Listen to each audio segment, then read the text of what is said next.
ان کے ہونے سے بخت ہوتے ہیں، باپ گھر کے درخت ہوتے ہیں۔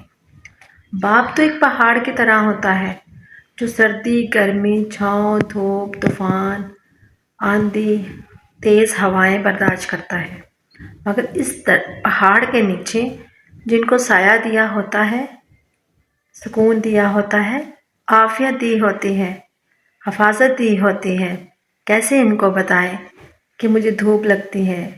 کیسے ان کو بتائیں کہ میرے پاؤں کے تلووں میں گرمی لگ رہی ہے؟ کیسے ان کو بتائیں کہ مجھے ریت چبھتی ہے؟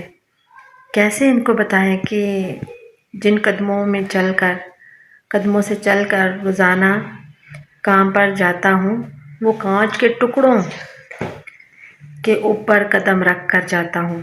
وہ اس لیے نہیں بتا پاتا کہ وہ اس لیے نہیں رو پاتا، وہ اس لیے سنجیدہ رہتا ہے، وہ اس لیے طاقتور رہتا ہے کہ اس کے بچے اس کا حوصلہ ہے، اس کی وائف اس کو دیکھ رہی ہے، اس کا گھر اس کو دیکھ رہا ہے، وہ ایک سائبان کی طرح ہے۔